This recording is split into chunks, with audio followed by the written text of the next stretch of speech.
the attitude of the administration is a lot of this. Sure is.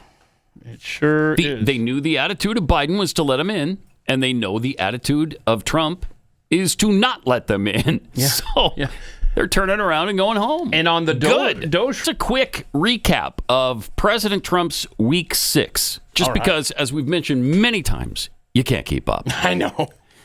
So we try to recap some of the things that went on the previous week. For instance, obviously, on Friday, there was the big meeting with Volodymyr Zelenskyy that kind of went sideways. JD Vance mentioned some of the problems Ukraine's been having. And Zelensky said, during the war, everybody has problems, even you. But you have a nice ocean and don't feel now. But you will feel it in the future. God bless, you will not have war. Then President Trump took exception to that and said, don't tell us how we're going to feel. Don't tell us. We're trying to solve a problem.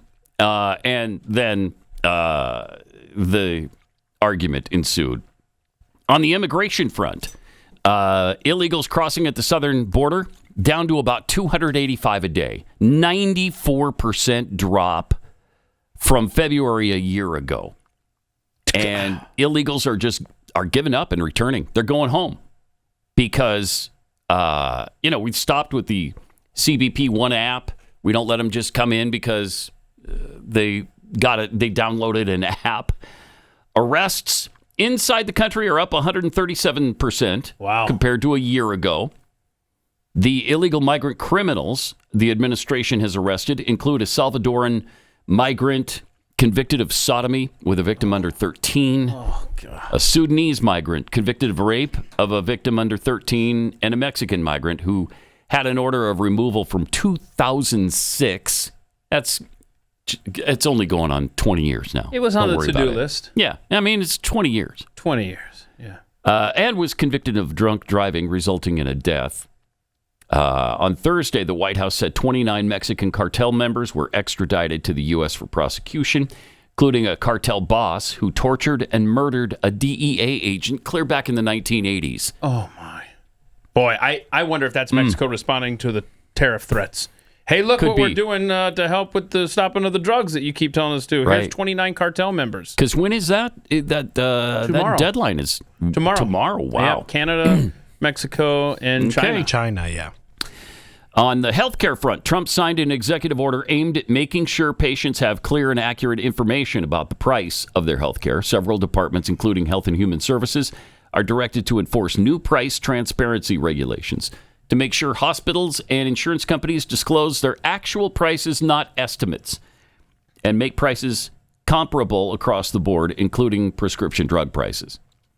As far as DOGE is concerned, Trump signed a new executive order giving the Department of Government Efficiency more power to slash government spending.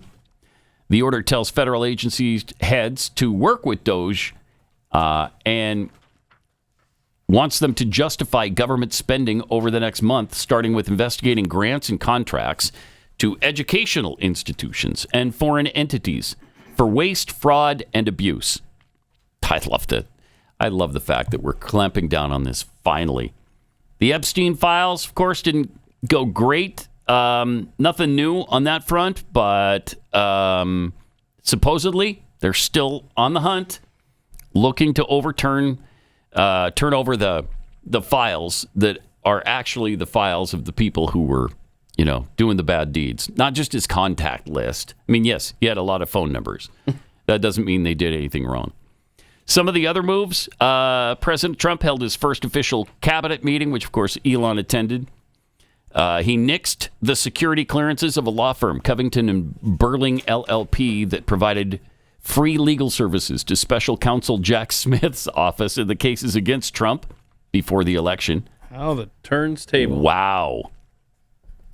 On Wednesday, Agriculture Secretary Brooke Rollins laid out her plan to lower egg prices, an economic sticking point for several years now. The strategy will involve spending up to $1 billion to curb avian flu, protecting egg farmers from regulations like California's minimum space requirements for hens, and considering temporary egg imports. How do you feel about those egg requirements, Chris? Chris actually sells eggs to his neighbors and raises hens. They have plenty of space. You got a lot of space for your hens? Oh yes, sir. Good. They live a sweet life. Are they pretty much free range hens? Yes, they are. Do they miss the turtle that died? I haven't told them yet. No, okay. Yeah. That's probably best. Do they not see him not being No, because again, it's when it's cold outside, he goes in his hut. Oh, so he could, as far as they're concerned, he might be in his hut right now. And it's been warm though now, so they're probably going to start asking questions. You just want to be prepared. Soon they will be asking questions. Mentally, yes. yeah. Okay. To your point about the immigration wins for Donald Trump, he posted a tweet that talked about how under Biden, there were some months where over 300,000 illegal crossings were happening, and now we're down to 8,000.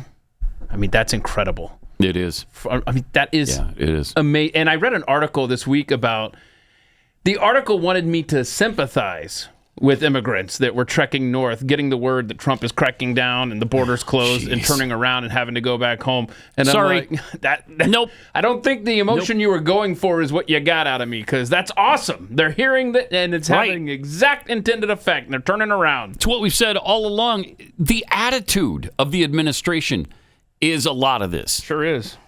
It sure is. They knew the attitude of Biden was to let him in, and they know the attitude of Trump is to not let them in. Yeah. So they're turning around and going home. And on the Doge front, last week, didn't get a lot of play in the news that I saw, but a lot of folks at NOAA, the National Oceanic and Atmospheric Administration, shown the door. Look, we don't need all these people getting forecasts wrong. On climate change. We only need a few. Yeah, and that's the thing.